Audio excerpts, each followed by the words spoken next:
You eat know, an apple. Anytime you eat, it is distracting when we're editing. I think he's going to. He's gonna do it anyways. I haven't eaten anything all day. I've been on the paleo diet. Paleo, what's that? You only can eat fruit and meat? Well, it's like, from the Paleolithic era, so you can't eat like processed foods or sugar. It's got to be like come from come from the earth. Huh. Oh, thank you for just chomping even louder into the microphone. Dude, I chew gum all the time. I know you do. How the fuck do you deal with it? Yeah, how do we edit it? It's just Tristan has to go and edit your gum chewing out. Why hours. wouldn't you tell me that? What? Had I I known. thought I've told you already. I just been just dealing with it. Dude, no way. I'd be like, you're fucking gum. Stop with the gum, dude. Like, you cannot record with gum. It's like, because I hear it like, if I record like a video or something and I'm chewing and it's so obnoxious. I'm like, oh my God, dude, it's like smacking. Dude, you can't let me get away with that. You, as he bites into the apple again. That's exactly why I don't say anything, because you're gonna do it anyways. Okay, No so way. welcome to episode 180 of the Awkward Watersport Guys. We have our very first guest back on the show, Ben Merell from Power Up Watersports, and also for Walton Beach City Councilman. Ben, welcome to the show. Welcome back to the show, I should say.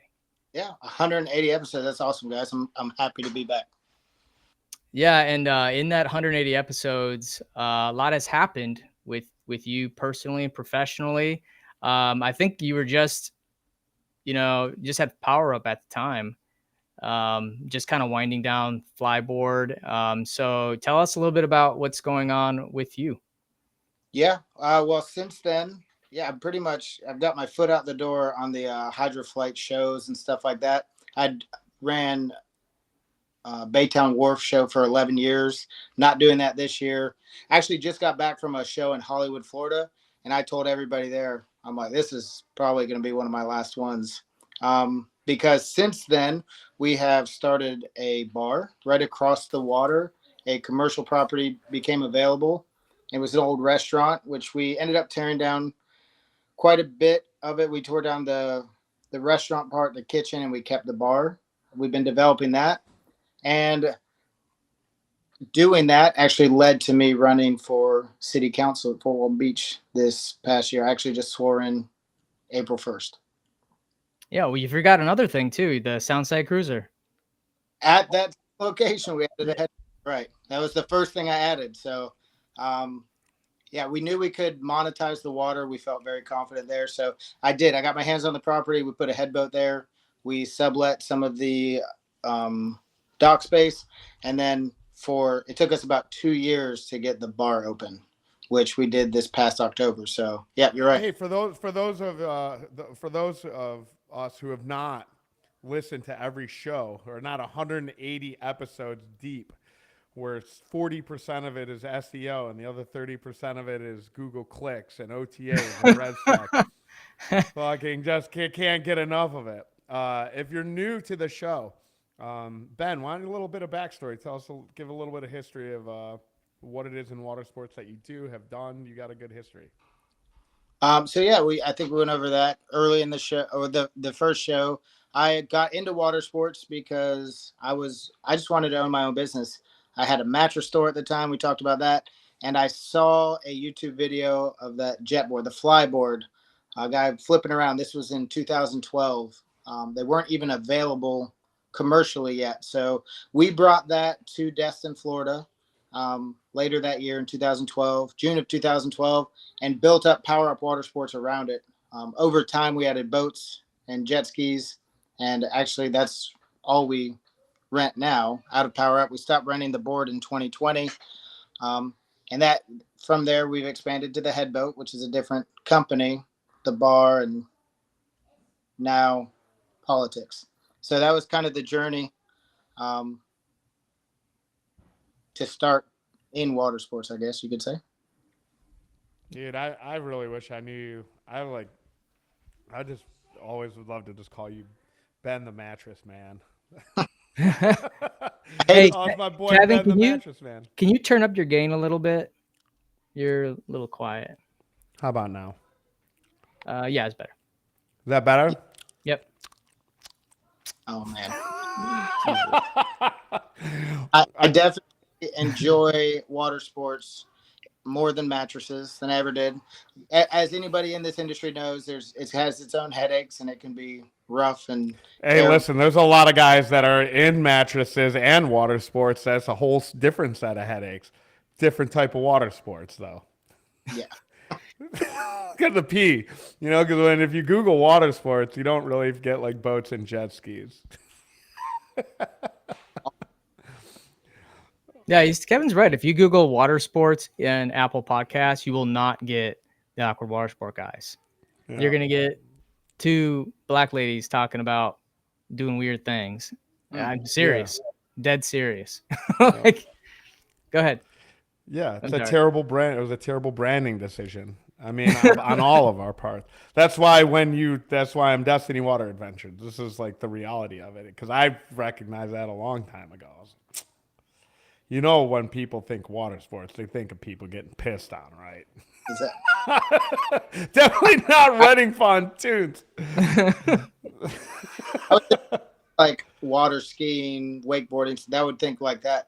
You've made your point on that with pontoon boats. Is like that's not really water sports. I won't disagree, but you would think you would come up with at least some more of the extreme sports stuff that they do on the water. Oh, it's extreme, all right. I'll have to check that out. Yeah. That's right. I forget. We got to keep it. Now Ben's doing media. He's got to leave this. He's like, I'm no Marion Barry. He can't be talking about water sports in that way with me. You know who Marion Barry is, right? I'm guessing a politician that peed on people. No. Marion Barry. He got caught like smoking crack with hookers. He was the mayor of New York. Oh. Yeah, and another guest and good friend of ours, Nick Algretto. And I do think we talked about Marion Barry on his podcast, or on the episode that he did. Yeah, so you guys are like, well, why'd you guys bring But why'd you guys bring Ben back? Just to get an update. So I kind of wanted to share your story, I guess our story, because I think I was maybe a little bit, had a little bit something to do with you running, and we were back the campaign obviously and helped with some marketing stuff at a very small clip. But I just think it's important because a lot of water sport operators deal with a good old boy in small beach towns, small towns in general. You sort of deal with this very small constituency of people that kind of run the show, and oftentimes water sports gets caught up in that, and they can make it really challenging to do business. And I don't think that's specific to our town. I know for a fact it's happens in Miami, and I mean it happens at the state level. But yeah, so you're a politician, you're a councilman, so why don't we walk through that a little bit, share with the people your story. Yeah. Well, I mean, we're from the same spot, all three of us, Destin, Fort Walton. We've been in council meetings from the county, from the cities around us.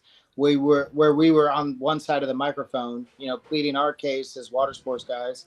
And we all have been there where we've seen them change their minds, but we've all been there in a room where 100 people said one thing and those council members voted another way. So there was frustration in dealing with the county from being a business. It feels like sometimes they've already made up their minds.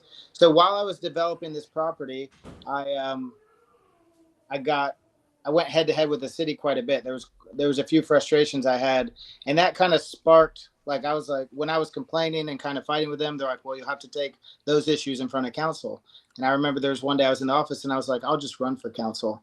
And I think I let that slip to Kevin.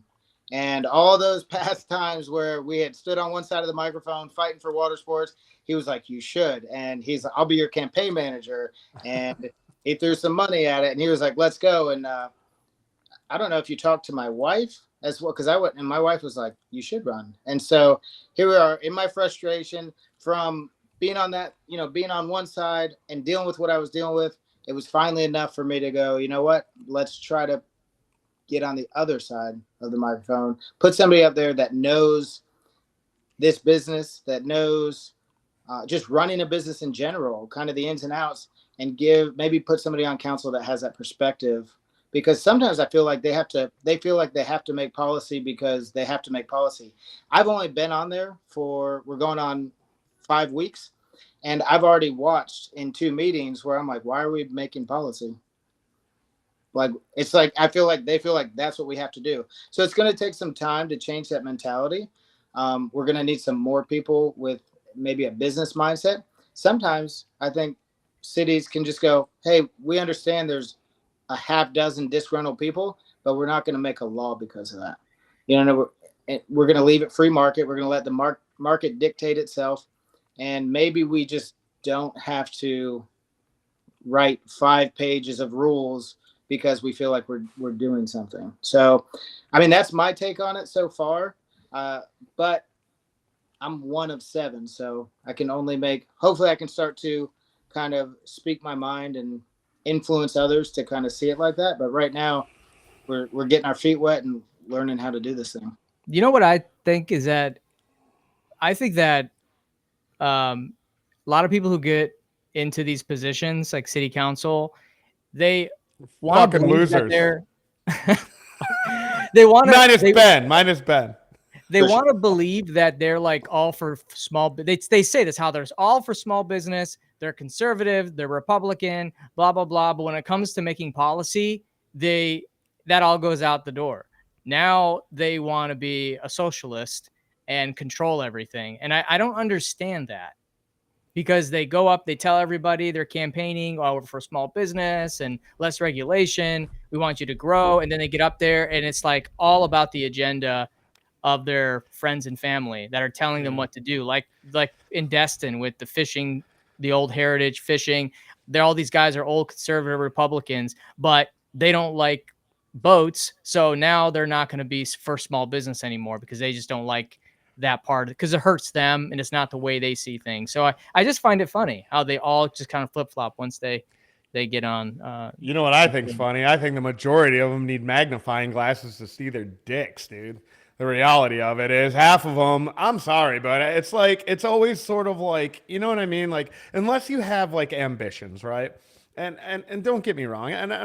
This is my very small, like, dealing with it, but it's always some good old boy, some attorney, somebody's son, somebody is like, like up here to make a difference, dude. Like, you have an agenda, and you know what I mean? And I find it to be so, like, the majority of them that I dealt with just like will legitimately just lie to your fucking face. It's crazy. Like, I just, my dealings with any type of councilman or on the city or county level is just like, I don't know where, you know what I mean? Like, unless you really care, right? So Ben, like, clearly cared. Like, I feel like if we were to made like banners to be like, vote for Ben out of spite. Ben was so like just kind of disgusted at it too, and even in the beginning I said, dude, like, just you gotta, like, you're at a 10, man. You know what I mean? Like, his disenfranchisement with like sort of the system that we were dealing with was really like what initially got him to run, right? I mean, unless I'm speaking out of context, but you were just really frustrated with our government. And you're just like, this is like ridiculous. How can we ever get anything like just listening to some of like well, don't say that, you don't be pro business, don't be pro water sports, don't be, you know what I mean? That this massive export that we have that provides jobs, that pays tax dollars, that helps build parks, like whatever you do, don't be pro tourism because there's the small constituency of voters here are going to be like, no, we hate it. Like, oh, yeah. I mean, I hear you. And we obviously, but this is not specific to our town, but it is specific to our industry. There's this idea, not specific even to our industry, but it's not uncommon to hear locals that live in tourist destinations that hate tourists. It's very everywhere you go. They're like, God, I hate tourists. But at the end of the day, like this is the, I might live in a steel town, and it's like, well, man, I fucking hate steel. Well, it's cool, man. You know what I mean? Like, get your shit made out of plastic. I don't know what to tell you, because this is what we have. This is a huge part of our economy, and whether you like it or not, people are still going to come here. I don't know like what the point of like trying to dissuade people to come to Florida. Like, I don't think that's happening. You know what I mean? I don't know. But regardless, like you were frustrated, and I think that's like, to me, maybe there's 4 types of politicians, but you got some guys that run because they're sick of the system. I think that there's been a mandate on that, and I think the current president in office like ran because he's like, man, I'm sick of the bullshit that's happening in Washington. You have other guys that like really truly care about their community, and they want to affect change or make their place better or maintain a standard of living. And then you got the third, the worst kind, the power hungry, fucking, you know what I mean? It needs to have some position of power, pushes things through for their friends. You know what I mean? Like that kind of horse shit.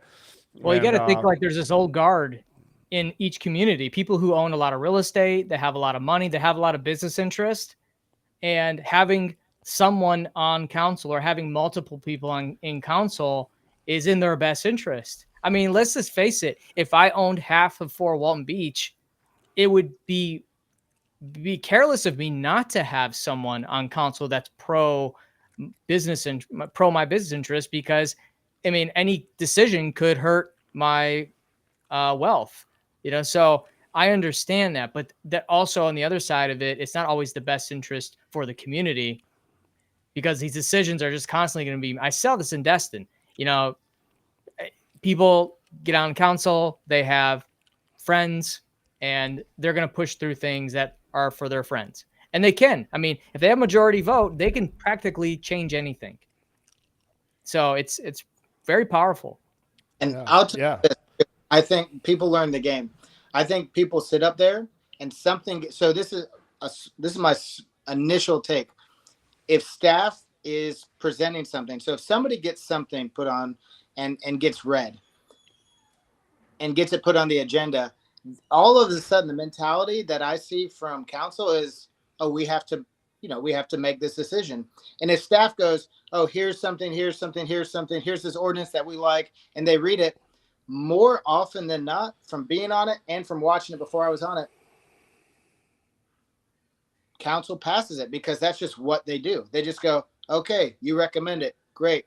They don't know about that industry, they don't know about that business, and they just go, and we're doing the city's business, and they read it, and it passes so easy. Sometimes, like we all stood up, water sports in Fort Walton Beach, the water sports group stood up, and we showed up with like 75 people and talked until they were like, please stop talking, we won't pass anything right now. They did kind of get us a seat at the table, as people said, and we were able to help craft that ordinance. But then what happened 2 years later, somebody brought something else up again and tried to pass heavier restrictions, and council ended up amending it. It was before I got on, but eventually they still passed something, because that's what they feel like they have to do. They feel like, oh, this got brought up, staff addressed it, we have to pass it. And it just, I mean, you'll see stuff. So if you want to get something passed, just go make us think, go get it on the agenda. And I would say it has an 80% chance of passing. It has a 90% chance of passing unless a strong group of people come and oppose it. But a lot of times people aren't paying attention. People aren't following it. And so, and nobody on council goes, wait a second, what are we doing? Why do we need this? Who's pushing this?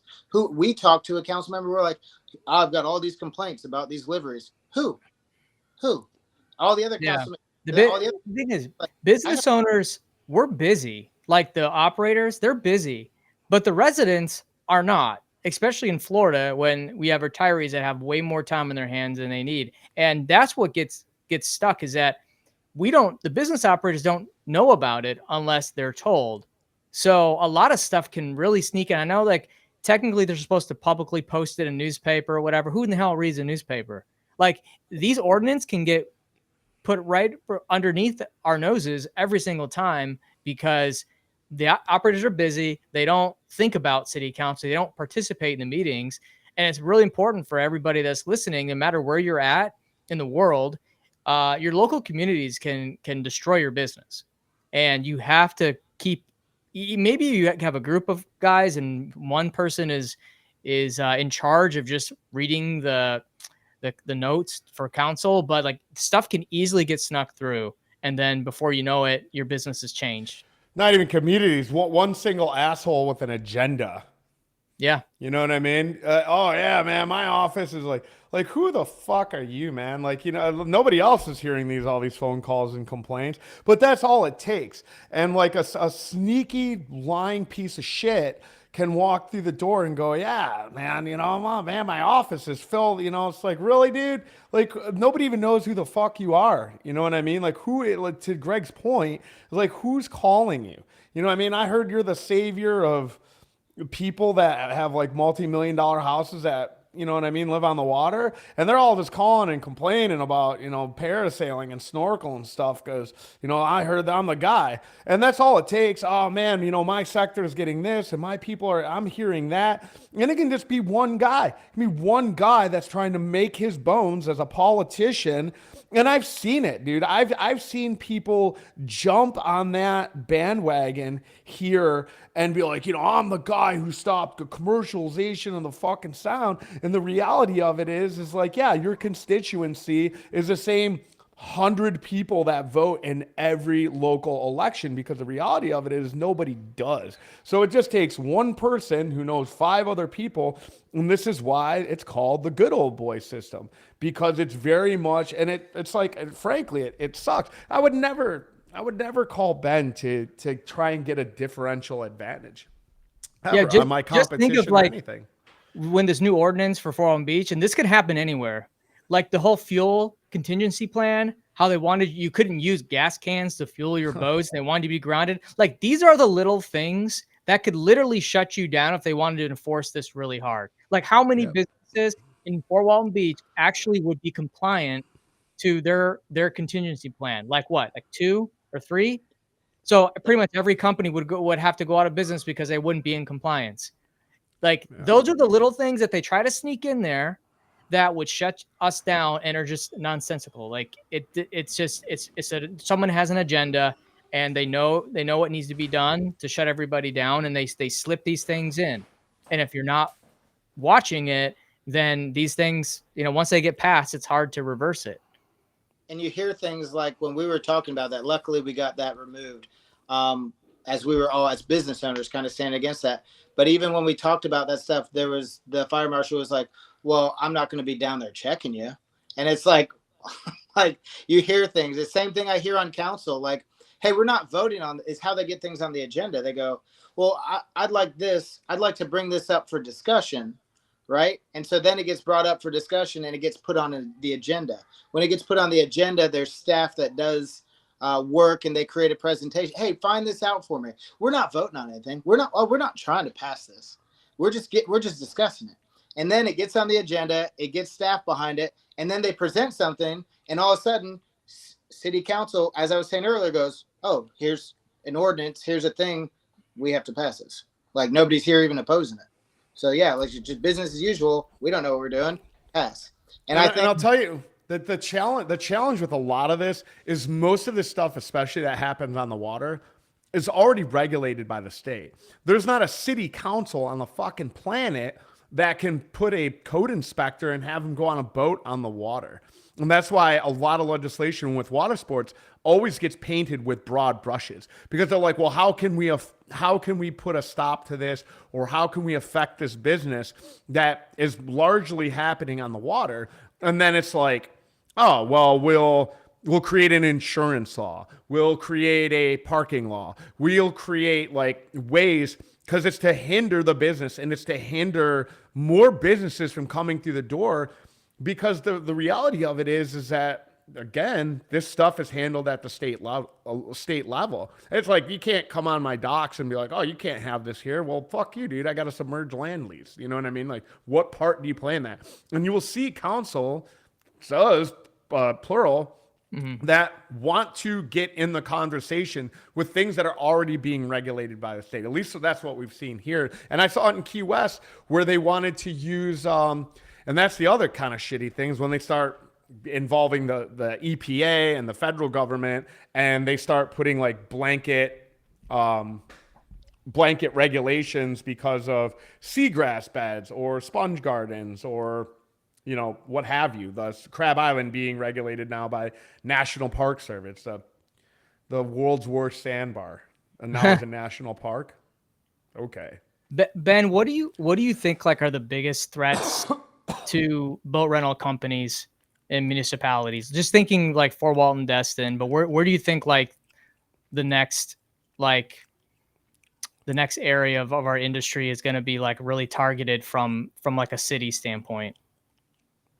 From a city standpoint, I don't know. I mean, I feel like Fort Walton has kind of avoided something as intrusive as I feel Destin and I mean, I want to fight. I was on the phone with the county yesterday. I want to fight what the county's doing. These money grabs. We can pay thousands of dollars now to register our registered vessels, and to me, that's a foothold too. So the more control we give them, say, okay, well, fine, I'll pay $4,500 a year to have an extra sticker on my vessel. But what happens when I move that vessel around? I mean, I asked them yesterday, I said, well, what if I tear my seats and I want that to become my chase boat? And they're like, well, you have to call us and change that to your chase boat and move your chase boat into your fleet. And I said, and so if it's involved in an accident, is FWC going to ticket me for not having the right county sticker? I said, of course not. So it's just giving them and that's what I've seen with business. The more we give them, the more they come in and take away. So we gave in to a fairly non-intrusive ordinance in Fort Walton Beach in 2021, 2022, and then in 2024 we're facing another one. And so what happens in 2025, 2026 when they go, well, hey, what about this? And we just keep giving a little step. I think that's the most dangerous thing we can do is say, okay, well, we can live with that. We can live with that. If the water sports in Fort Walton Beach want to push back against the ordinance that just got passed before I was on, I would love to. I would love to discard the whole thing. Tell me why our business that's so heavily regulated by the state and the federal government to make sure that we have insurance, to make sure that we follow fire plans, to make sure that we follow spillage plans, to make sure that we follow safety plans, needs to have a city that goes, well, we're going to send our code enforcement down there to make sure that you have stickers on your boat, they're not doing anything for safety when I can find advertisements on social media right now for people running fly-by-night rentals out of the public boat ramps, which is what they said they were going to stop. So if we're going to trust our city and our county that they're passing these things for safety, all they're doing is keeping a closer eye on us, charging us more money, and still letting these other things fly by night without proper insurance, without proper training, then I think that's where we got to push back and say, if there's any ordinance, it's to stop the illegal activity that's happening. But that's, and you know what's crazy is like operating out of public ramps, like depending on the municipality, like even to take what you're saying like a step further. I mean, there's like Miami, I'm almost positive, I'm not going in there sitting at their city council, but I'm pretty sure that you can still run jet ski rentals and charters and everything like that out of a public boat ramp. And I get it, right? Like, so I see both sides of it. I saw COVID and what we call here, like we call them illegal or like pirate charters. Like some communities, that's just what they do. They don't have 800 boats being rented there. So they're like, yeah, man, I'm not paying Bill at the one marina that we have. He wants $1,500 a month.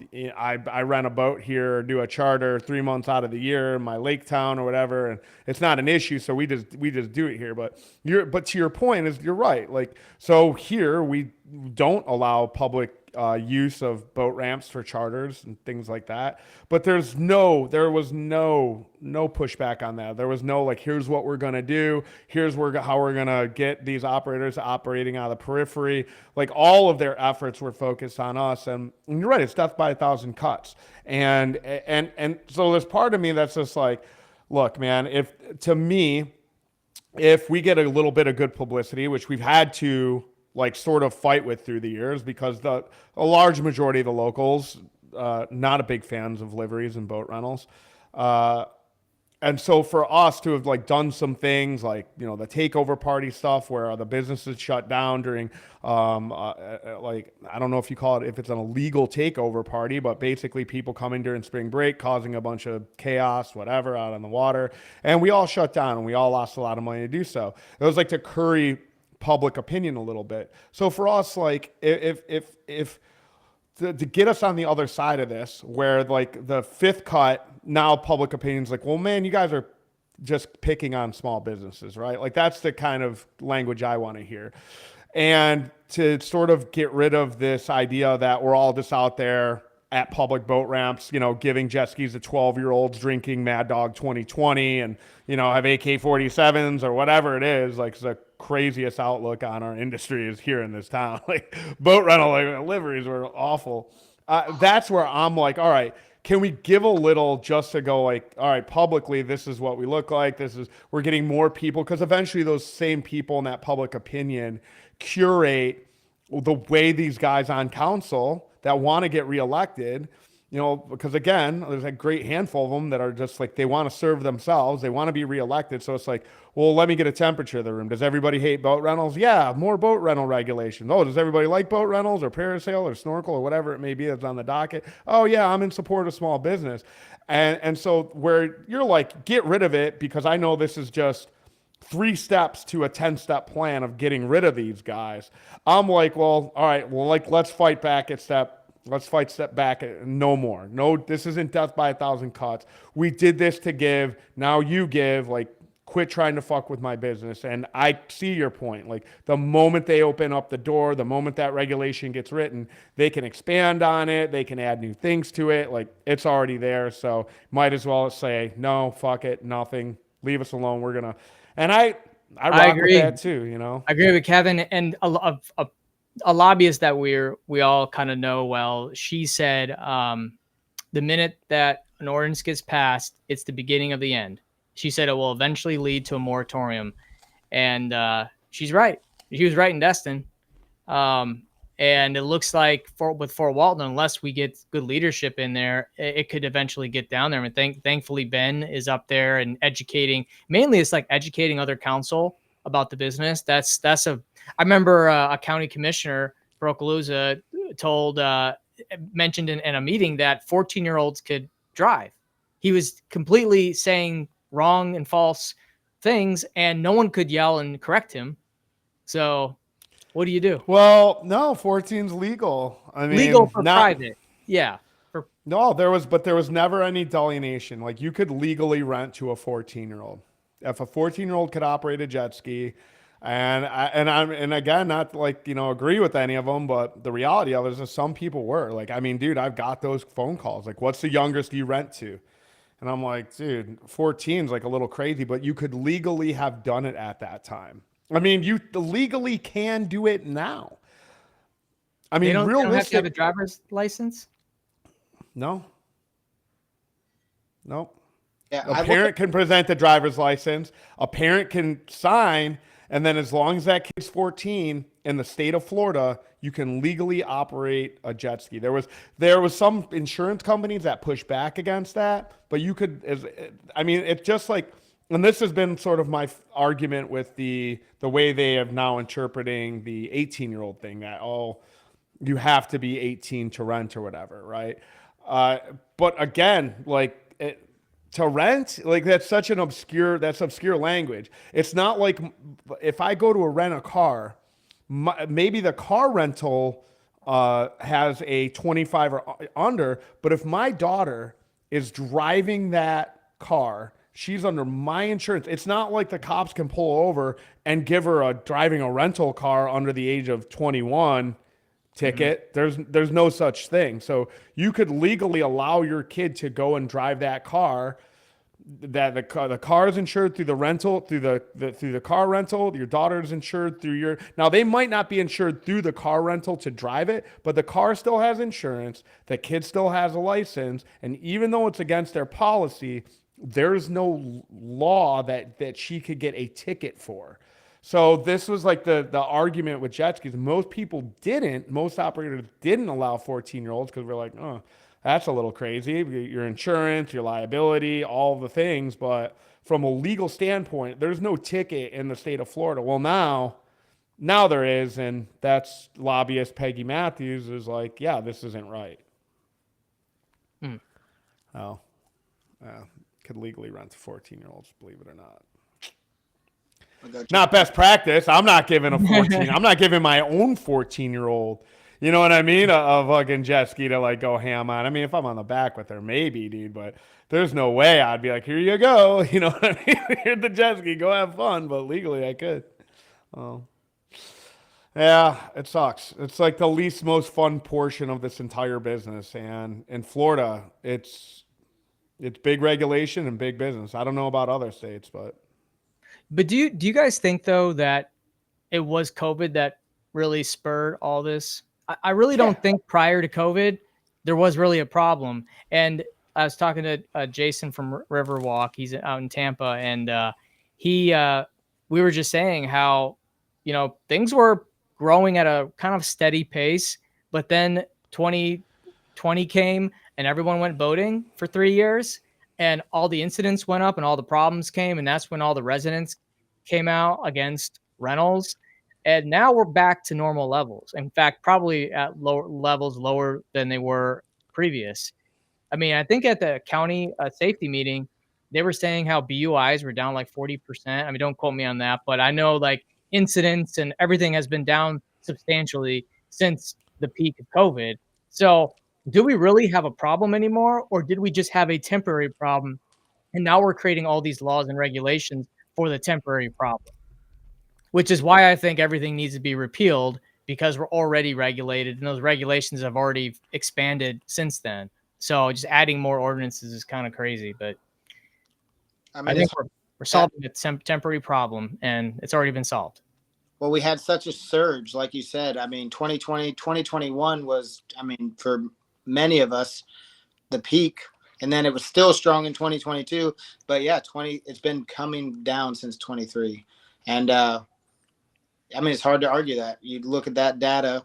There was people that you could only come to certain places. You could only come to Florida, if you wanted to go on vacation, especially in 2020 and probably into 2021. So there was a lot of introduction to that. There was a lot of like, we're not working and this is just what we're going to go do. So yeah, I mean, anytime. Lie, man, we need another pandemic if I'm being honest. I would love another surge in water sports right about now. Yeah. So many bad decisions were made for both like government and business in 21 and 22, because we all made these decisions for our business, for our families, for the community based on what happened then, which doesn't exist now. Like for our businesses, for example, we were expanding. I mean, I was hiring a bunch of people for Trip Shock, and I mean, it was crazy. I was just hoping that this would continue at least at a level growth, but it did not. And now like a lot of decisions and forecasts I made in 22 for the next 5 years have all gone to shit because nothing sustained. So, I mean, it's definitely been real, it's been a challenge for us to forecast when we just went through something that might never ever happen again. So yeah, I mean, you see it a lot in the national parks too. Like all the national parks had to go to like a timed entry that you have to like book. You have to book online now what time you want to come to the national park, because the same thing happened. Like there was just a massive explosion during COVID of all outside activities, not just water sports, but a lot of outdoor recreation just really saw a lot of growth and a lot of expansion. Where it was problematic for ours is because it's not like people were going and like spinning up, like building new national parks, you know what I mean? Or doing like national park takeover parties, like ours, like we did have a public, maybe like a public safety and health issue. And yeah, like everybody and their brother was like renting out boats and jet skis and becoming like the new Airbnb or whatever. And, yeah, I'm not gonna lie. I kind of still wish that was the case a little bit. Well, we're coming to the end of the show. I want to also give a big thanks to Ben for coming back. And Ben, how can people get to know more about Power Up Soundside? And Wait a minute. Wait a What? minute. Hold on. Before we get rid of him, like we should also note that before we got on the show, that we're actually going to be doing a networking event at Ben's place yeah, in Fort Walton Beach. Yeah. the port. Like, yeah. What do you think? Tell us a little bit about your place, man. Like, sell yourself here. Sell your bar, dude. You're a bar owner now. Oh my goodness. Well, I know everybody won't want to come while they're in town for the port and to rent boats and jet skis. So luckily, I with the bar, Soundside Waterfront Bar, you guys have been generous to want to host one of the after hours events at our bar. So we've got the indoor bar, and we have a beautiful space out back with a tiki bar. We'll have some food trucks there. Been discussing with you guys about different ideas for some entertainment. We'll definitely have some entertainment there. Some of the other people that are bringing boats, we talked about them being able to bring their boats up. That's one of the benefits of being waterfront. So they can run some demos and stuff. So yeah, we're just excited to have everybody down. I've gone to the port the last 4 All years. of them. Yeah, All of them, I think. Yeah. So it's really cool that we're doing it in Fort Walton. I love that. And I love that I have a spot that we're able to host something like that. So definitely. It's a beautiful spot, man. You undersaw it, Yeah. dude. He's got like bonfire pits and these like brick paved areas, and they have literally a food truck in the back area. It's right on the water. If you've never been to Destin, I can't think of a better place to the Destin area, I should say, a better place to see what like our entire area is about. I know we have a lot of guests coming, attendees coming that have never been to this area. Obviously, a lot of locals. So if you're from here and haven't been to Ben's new place, it's fucking awesome. If you've never been here, like I said, I can't see a better way to see and familiarize yourself with our area. And I'm super stoked that we're doing it at this place because Ben has turned the sound side into something, super special. And like all of us who've like just put in 16, 18, 20-hour days, that is what Ben has done to bring this to fruition, and what he still is continuing to today to make this place a success. So we look forward to you guys coming to the port October 20th through the 22nd. 20th and the 21st. Stay longer if you want and hang out at Ben's bar. Come meet Ben firsthand. Who knows, maybe Greg and I can talk him into bringing his hydro suit out of retirement and doing some backflips. He's like, you do it, Kevin. I was like, that would be more of a comedy show. Get the light show, get the light suit on, Tron suit. Kevin can. I've watched Kevin backflip on it. Oh, I'd love to see Kevin. I cannot fit. I would pay to see that. I would in the dark. Would you pay my hospital bills is the question. Yeah. Awesome. Man, as always, guys, thanks for tuning in. Ben, thank you for your time. If people need to get a hold of you, how can they do that? Oh, man. Fort Walton Beach City Council. If you look at that, you can call any one of my businesses, Power Up Watersports. Doesn't even know his own email address. I got Ben J. Merrel at gmail.com. All right, there you go. Perfect. There we go. Right, email Ben to ask him about the bar life, about water sports, and about politics. He's got you. There you go. All right. As always, what is it, Kevin? Fucking God, dude. Just Keep as it up. always, don't ever turn back in. Don't ever tune back in. Don't ever listen to our horrible podcast. Keep it awkward. That's what we're doing.